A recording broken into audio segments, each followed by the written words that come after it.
तो कहानी की शुरुआत में हम लोग देखते हैं कि तीन दोस्त एक मिस्टीरियस आइलैंड की तरफ जा रहे होते हैं जो उनसे तकरीबन 2 मील दूर था। लेकिन यहाँ पे समस्या ये थी कि अगर किसी मरीन पुलिस ने उन्हें इस आइलैंड की तरफ जाते हुए पकड़ लिया तो वो इन्हें टेररिस्ट समझकर सीधे गोली मार देंगे। दरअसल वो मिस्टीरियस आइलैंड एक प्रतिबंधित क्षेत्र था क्योंकि वह जगह थाईलैंड और मलेशिया के बिल्कुल इंटरनेशनल बॉर्डर पर पड़ती थी। तो उन तीन दोस्तों में से एक, जिसका नाम है रिचर्ड, वो गहरी सांस लेता है और हिम्मत दिखाते हुए पानी में कूद जाता है। तो रिचर्ड को देखकर जैक और जूलिया भी पानी में कूद जाते हैं और करीब 1 मील तैरने के बाद वो तीनों बुरी तरह से थक चुके होते हैं। लेकिन अब पीछे हटने की कोई गुंजाइश नहीं थी क्योंकि अब वह समुद्र के बीचों बीच खड़े थे। अगर उन्होंने बीच रास्ते में थककर हार मान लिया तो उनका डूबना तय था। लेकिन किसी तरह वे तीनों उस अनजान आइलैंड पर पहुंच जाते हैं। अब थोड़ी देर आराम करने के बाद वो तीनों आइलैंड के दूसरे हिस्से की तरफ बढ़ जाते हैं। कटीली झाड़ियों को पार करने के बाद उन्हें एक बड़ा सा खेत दिखाई देता है जिसमें सिर्फ वीट्स की फसल उगी हुई थी, जिसका मार्केट वैल्यू अरबों डॉलर में था। उन तीनों को लग रहा होता है कि वे इस आइलैंड पर बिल्कुल अकेले हैं। तभी रिचर्ड की नजर एक सोए हुए आदमी पर पड़ती है जिसके पास एक AK-47 होती है। यह देखकर रिचर्ड काफी डर जाता है और फौरन जाकर जैक और जूलिया को छुपने के लिए कहता है। लेकिन उन तीनों की आहट से वो आदमी जाग जाता है और वो समझ जाता है कि यहाँ कोई घुसपैठिया मौजूद है। और देखते ही देखते वहां ढेर सारे हथियारबंद लोग आ जाते हैं और खेतों में उन घुसपैठियों को तलाश करने लगते हैं। इधर तीनों दोस्तों को ये बात समझ में आ चुकी थी कि इस आइलैंड को आज तक लोगों से छुपाकर क्यों रखा गया था।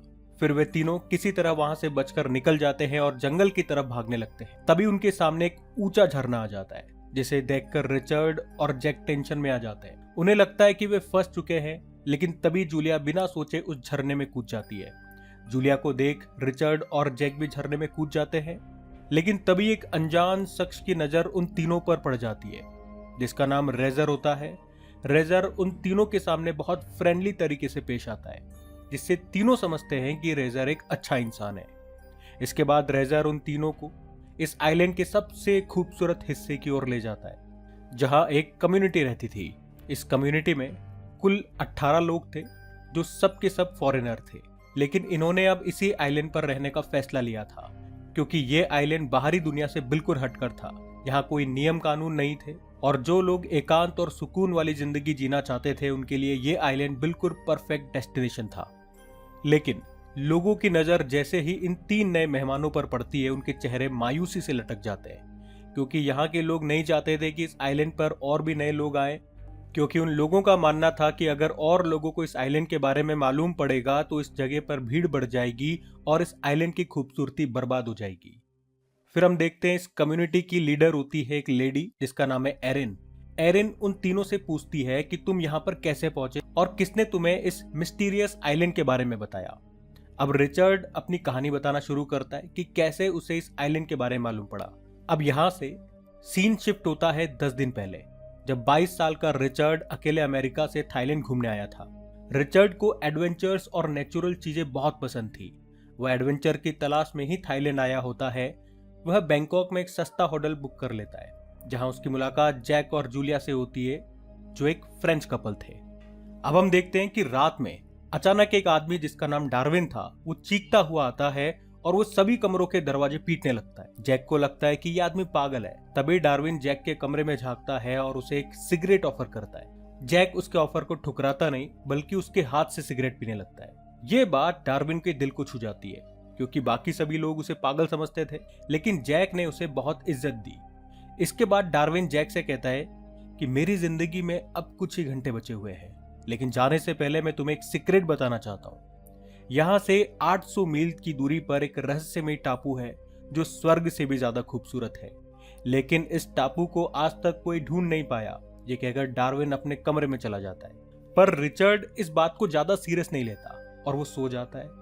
सुबह जैसे ही रिचर्ड अपने कमरे से बाहर निकलता है तो उसकी नजर एक लेटर पर पड़ती है जिसे डार्विन ने यहाँ रिचर्ड के लिए छोड़ा था। रिचर्ड जैसे ही उस लेटर को खोलता है वह देखता है उसमें एक मैप है जो उसी सीक्रेट आइलैंड की थी जिसके बारे में रात में डार्विन जिक्र कर रहा था।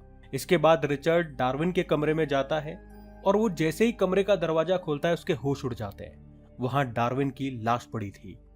फिर कुछ दिन बाद हम देखते हैं रिचर्ड जैक और जूलिया के पास जाता है और उन्हें भी सीक्रेट आइलैंड के बारे में बता देता है।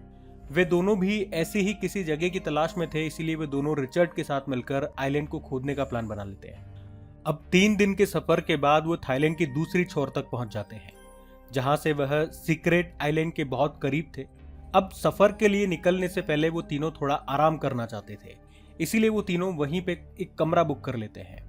अब हम देखते हैं रात के समय रिचर्ड की मुलाकात 2 अनजान लड़कों से होती है और बातों ही बातों में रिचर्ड भावनाओं में बह जाता है और उन दोनों को सीक्रेट आइलैंड के बारे में बता देता है। लेकिन वे दोनों रिचर्ड की बात पर यकीन नहीं करते। उन्हें लगता है कि रिचर्ड झूठ मूठी कहानियां बना रहा है। अगली सुबह रिचर्ड उस मैप की एक कॉपी बना लेता है और चुपके से उन दोनों लड़कों के कमरे के बाहर रख देता है। इसके बाद रिचर्ड, जैक और जूलिया उस सीक्रेट आइलैंड की तरफ निकल जाते हैं।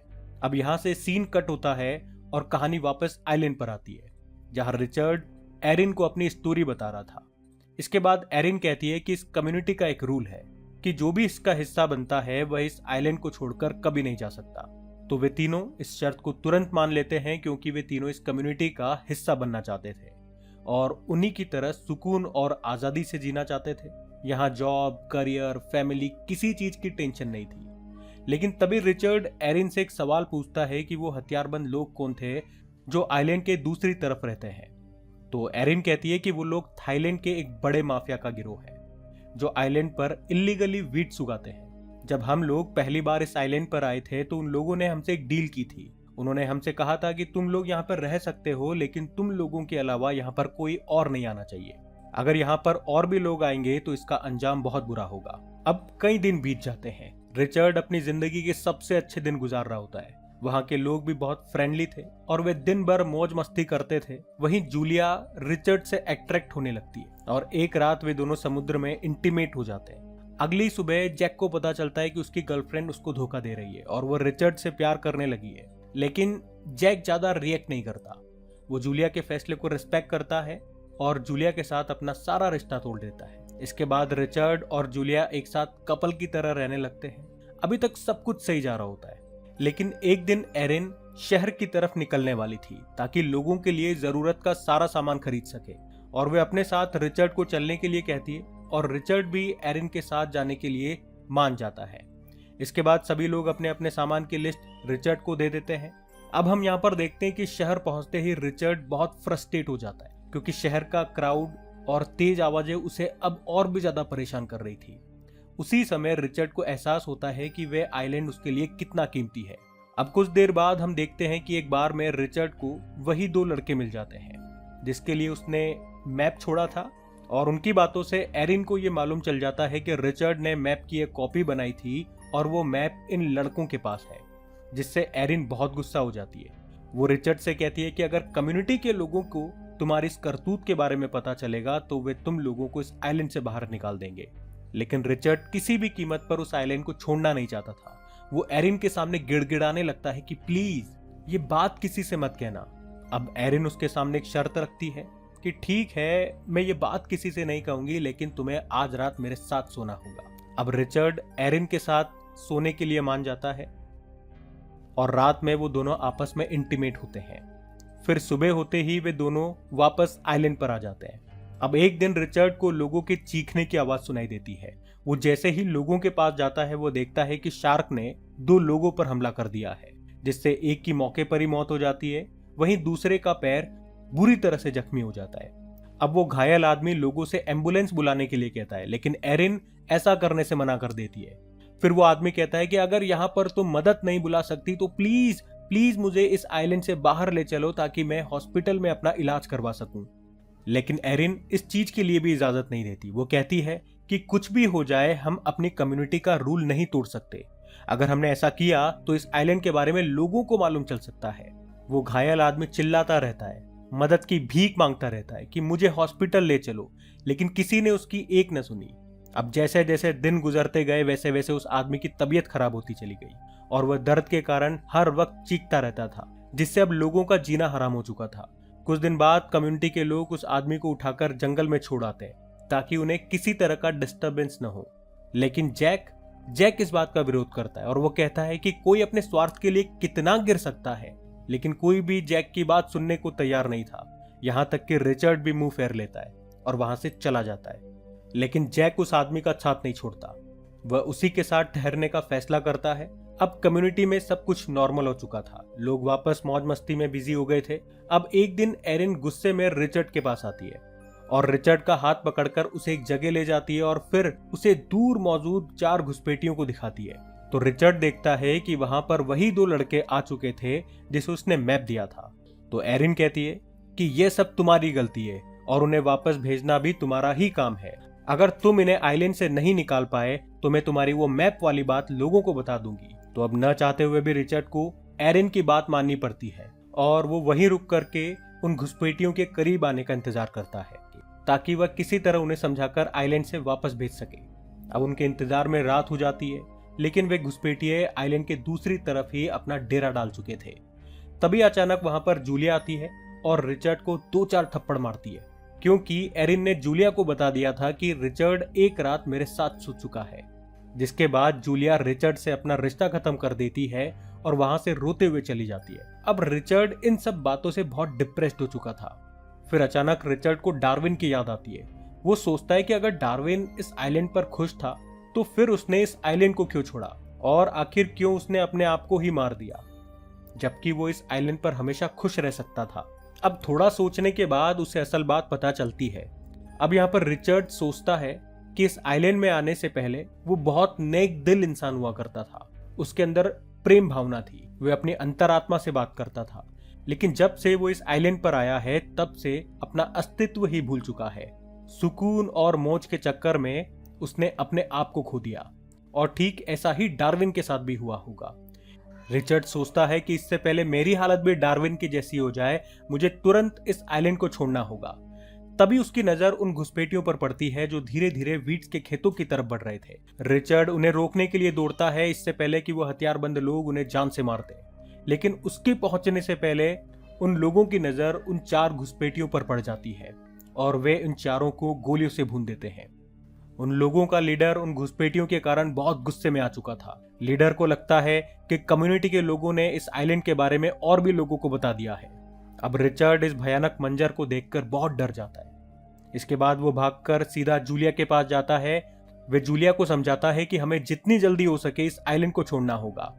इस आइलैंड पर चीजें जैसी दिखती है वैसी बिल्कुल नहीं है।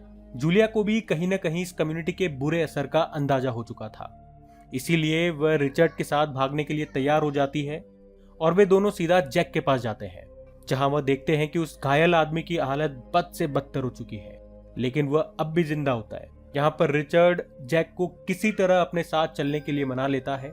इसके बाद रिचर्ड बड़े हिम्मत से उस घायल आदमी को मारकर उसे दर्दनाक जीवन से मुक्त कर देता है।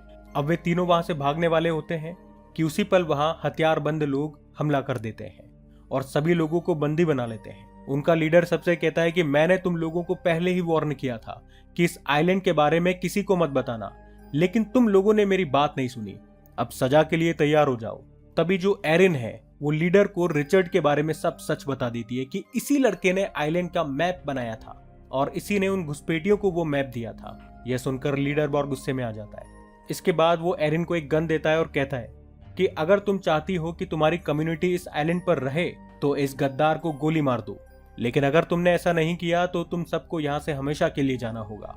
ये सुनते ही वहाँ कम्युनिटी के सभी लोग दंग रह जाते हैं और सभी लोग एरिन को नसीहत देते हैं कि प्लीज गोली मत चलाना, क्योंकि वे साधारण इंसान हैं, वे किसी का कत्ल होते नहीं देख सकते। लेकिन एरिन को इस आइलैंड का अलग ही जुनून सवार होता है। वह किसी भी कीमत पर उस आइलैंड को छोड़ना नहीं चाहती। वह गन उठाती है और सीधा रिचर्ड के सर पर तान देती है। उसके बाद रिचर्ड चिल्लाकर सभी से कहता है कि मैंने यहाँ कुल 6 लोगों को मरते देखा है। यह कैसी दुनिया है जहाँ हम एक दूसरे की लाशों पर मौज मनाते हैं, जहाँ हम अपने साथी को मरता हुआ छोड़ देते हैं ताकि सिर्फ इसलिए कि हम चैन की नींद सो सके।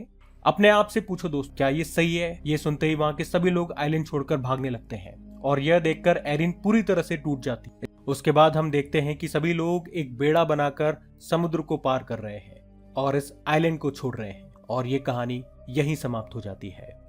अच्छा, इस कहानी से हमें क्या इंपॉर्टेंट सीख मिलती है कि हम चाहते हैं कि हमारी लाइफ खुशियों से भर जाए, जहां गम और चुनौतियों की कोई जगह न हो। लेकिन यकीन मानिए दोस्तों, अगर ऐसा सच में हो जाए तो हमारी जिंदगी के मायने ही खत्म हो जाएंगे। दुख, तकलीफ, चुनौती, ये सब हमारी लाइफ को मीनिंगफुल बनाता है और हमारी अंतरात्मा को निखारता है। अच्छा, कहानी कैसी लगी कमेंट में बताइएगा, और इसी तरह से ढेर सारे इंटरेस्टिंग स्टोरीज के लिए अपने चैनल को सब्सक्राइब कर लीजिए। मिलते हैं एक और दिलचस्प कहानी के साथ। धन्यवाद।